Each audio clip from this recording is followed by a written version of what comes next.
Délégation du ministère de l'Enseignement supérieur et de la Recherche scientifique, conduite par la conseillère technique pour la promotion de l'entrepreneuriat, du partenariat et du dialogue social du ministre Éléonore Yaïla Descamps, en visite dans les locaux de l'établissement para-universitaire Asana Formation EPAF ce jeudi 22 juillet 2022.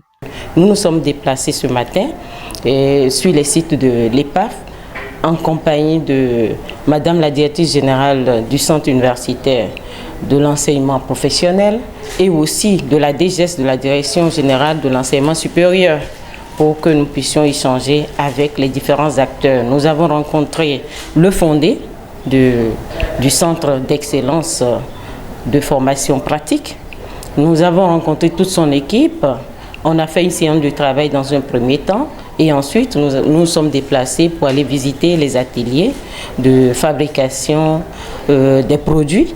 Et nous avons visité leur laboratoire, les salles de cours pour voir un peu comment les choses se passent dans la réalité. Et voilà ce que nous avons essayé de faire avec eux ce matin.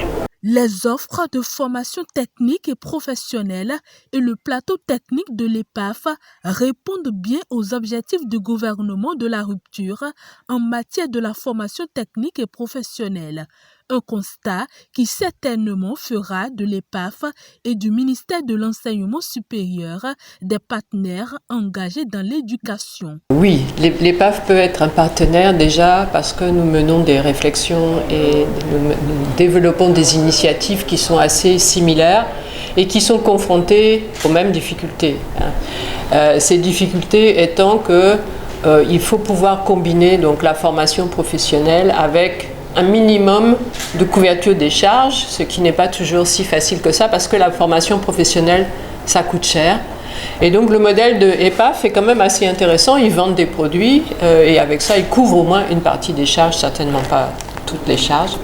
Donc rien que pour ça, c'est intéressant d'échanger un petit peu pour voir comment on parvient à développer nos concepts de formation professionnelle sans demander des contributions aux parents qui soient excessives, puisque c'est aussi on veut que l'enseignement professionnel soit accessible, inclusif, donc on ne peut pas non plus demander des millions pour se faire former comme boulanger ou pâtissier. La promptitude et l'intérêt accordé à la demande de partenariat réjouit le premier responsable de l'établissement para-universitaire Asana Formation EPAF qui espère la signature les tout prochains jours. C'est déjà un pas.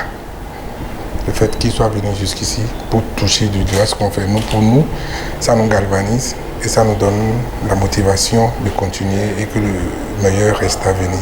Alors, ils ont été attentifs, ils ont suivi tout ce qu'on a présenté, on a pris assez de temps, mais ils sont restés, écoutez, ils ont posé toutes les questions, nous en sommes heureux. Ça veut dire que c'est utile, c'est profond et pour nous, comme je viens de le dire, on est vraiment satisfait de cette visite-là.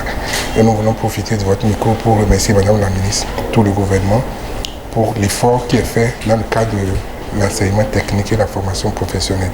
Et comme l'a dit Madame la Directrice, une formation vraie, professionnelle et technique coûte extrêmement cher, déjà dans la mise en place, maintenant par la suite dans le déroulement des programmes. Donc c'est de vraiment continuer les échanges pour pouvoir trouver les synergies possibles pour faciliter en fait l'accès à ces formations-là à toute la population ou du moins à ceux qui désirent en fait le faire.